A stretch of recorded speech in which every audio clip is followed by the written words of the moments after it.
American education, what direction is it heading? To help us out with this question are John McFarland, head chemistry professor at DePauw University, and Gloria Kemmer, head English teacher at Greencastle High School.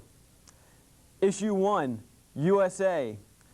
Pockets of excellence can be found throughout the world in education. Strong areas, weak areas. But in a recent Newsweek survey, the United States watched as Japan, Germany, and the Netherlands took the gold in reading, writing, and arithmetic. John McFarland, where did we go wrong? Well, I don't know. I can only speak from my experience. You mentioned the Netherlands. I have spent more than a year there, and I know there that their education, for the most part, is better, and I'm not so sure that it's altogether due to the number of days, but people are much more serious. And you may want to get into this later, but I don't think some of the people in other countries get into all the frills that we have in this country. They don't have a basketball team, should I say that, at this time of year, but they have their own teams, and it seems as though they're very serious, and they have to be serious because they don't get to go to the university if they're not, and maybe that's one of the reasons that we find in this country there's sort of a lackadaisical attitude on the part of some people, and everybody's going to college one way or the other, so you don't have to worry about that. And I'm sure you'll come up with more on this later, but that... Mrs. Kemmer, what's the situation in the high schools? You mean in reference to the question that you just asked about the difference there in rating? What have you noticed? Well, there's no doubt but what we do rank lower, but I think we have to think here in terms of the fact that in the American school system, we have everyone in the system. You don't just have certain students who are trying to take exams and so forth, but we open up the education system to everyone. So we have poor students, good students, mediocre students, excellent students, all thrown together in the school system. And I think that makes a difference on how any statistics or scoring comes out. Now, for example, in Germany, they have a 3-school system. They have what's called the Gymnasium, which are for the college-bound students, the Realschule for people who are going to go into electrical engineering, and also the Hauptschule for those who are not going to go on to the university but find more of a hands-on labor job. Do you see is that being a solution to our current situation, as you've mentioned with our... I think the current situation now is that they're beginning to consider a return to tracking. When you've been in education for a long time, you begin to realize when jargon gets started around that it really just sort of comes in cycles. And the thing now that everyone is talking about, let's track students. Let's take the high ability student and put them in their own special tracking. Take the student that is more interested in technology, put them in a certain stream. And for the student who really is a poor student and doesn't want to put much effort into it, put them in another stream.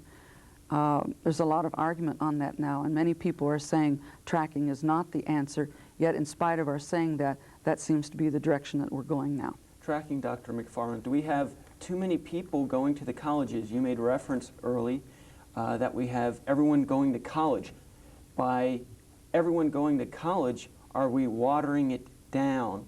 Are we having people in college who are graduating from college and not finding work, unskilled, have taken majors, general majors, and don't have a skill? Are the Germans, with their education system, with the Gymnasium, you have people who want to become doctors and lawyers and such, and they will go to the university. And for the other positions, they're no lesser, no greater, but they're different. And for these different skills, they're getting taught on how to do them the best they can. Apprenticeships.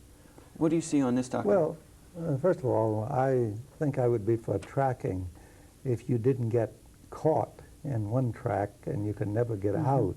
That's a problem. I was told by one of my students yesterday, he was from Vietnam, that going into the 9th grade, if you don't pass a certain test, I did not know this, I knew it was true to go to university, you can't go any further. Now, I'm not quite sure about that, but obviously we do have people going to the universities who shouldn't be there, not because I think they're usually stupid, but because they are not motivated to work.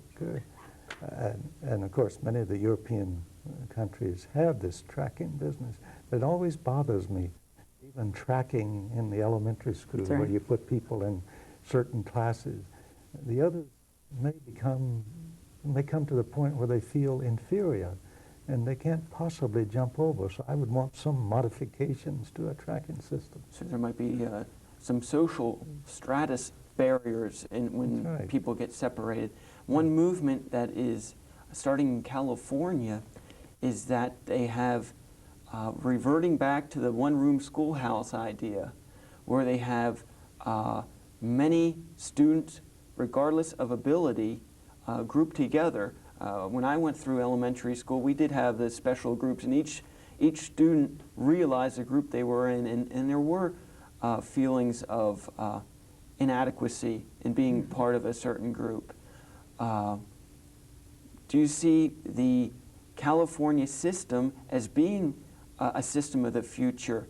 My mother is a second-grade school teacher, and along with this idea of group study, group involvement, they will be having classes not as a first, second, and third grade, but by age. And therefore, if a person by age hasn't learned an X amount or has not stayed up to par, they will keep that person back into the next age group. And it's thought of as being a help rather than a hurt. What do you think, Dr. McFarland, on that? Well, as I said before, I have some feelings that this sort of thing will give inferiority complex. Maybe we could have a system where people could work at their own speed, level, without ever separating them.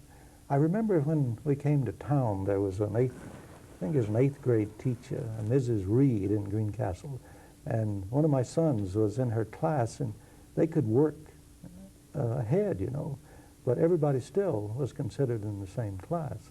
So I thought something like that, which may be too expensive, I'm not sure, but that might be a better system than saying you in class A, you in class B, you're not as good. That bothers me. It doesn't take students long to realize, hey, I've been put over here in the red birds, and those bluebirds over there are really going to, everybody knows they're the good students. And you see very much, even in the high school where you have tracking going on, you see students who finally say, well, I can't do that work. What's the use of me trying?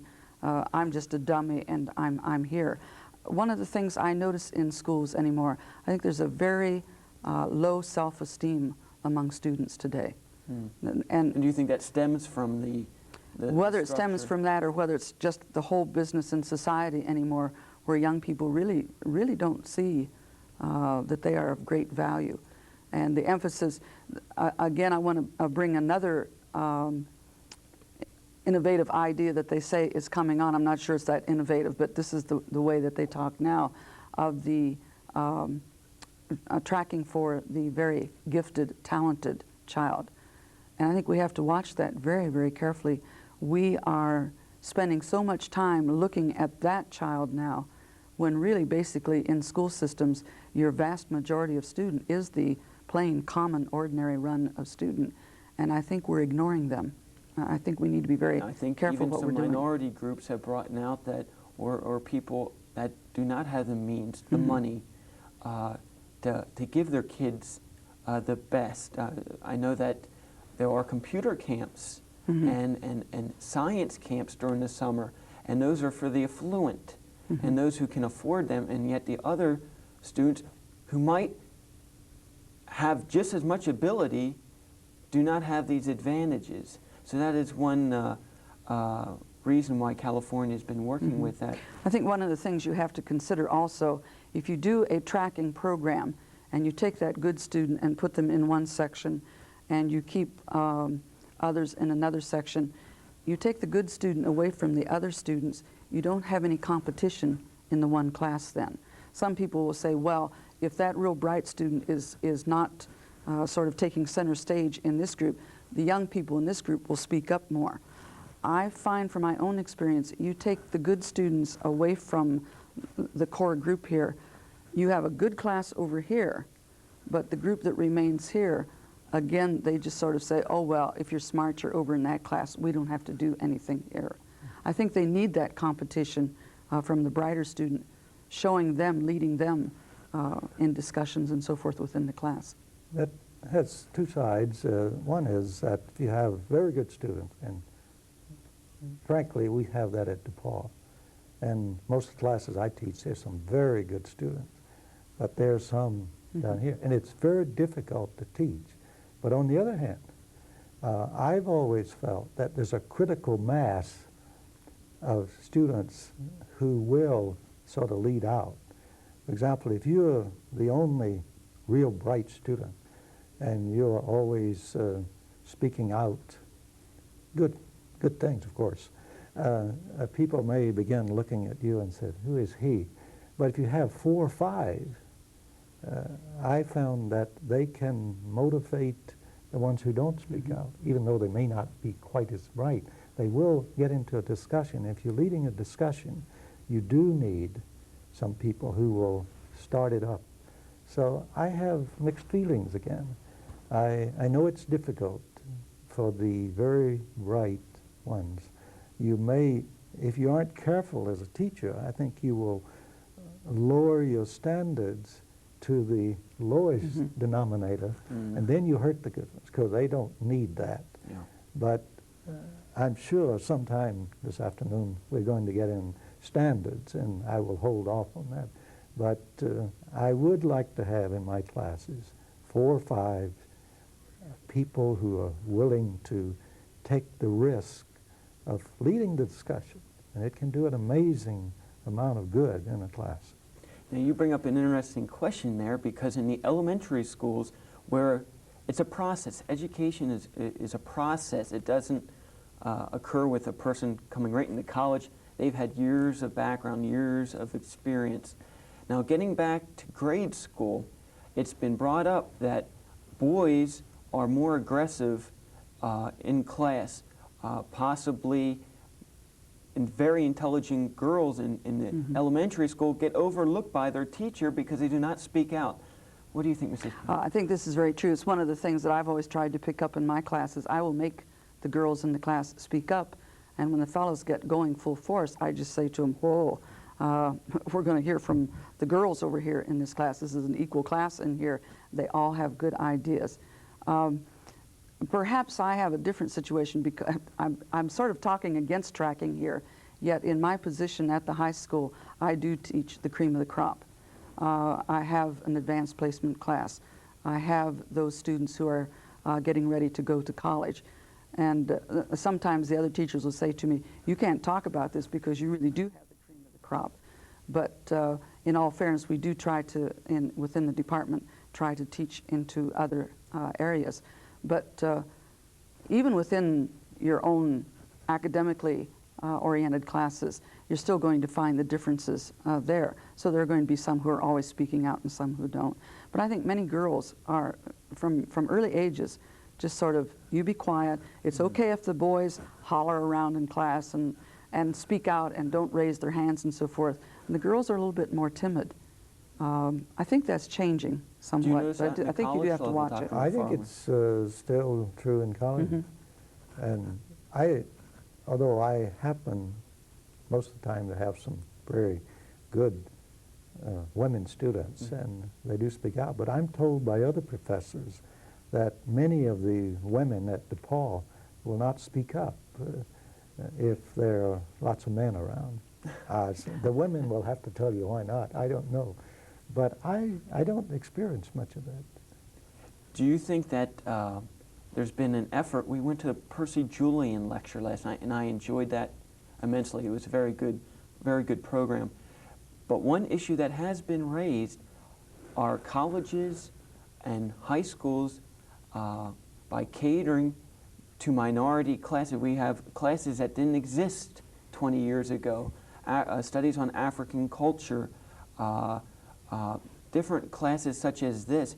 Is that taking away from the total concept of education, or is that enhancing? Dr. McFarland. Well, you have to define what education is. I underline might. I might say, well, if you have all of these new courses, what's happening to the old standbys, you know, like The science basics. and The basics, yeah. Reading, writing, and arithmetic. writing, arithmetic. And you might say you're diluting it. But I've always thought, and I am a professional chemist, I think,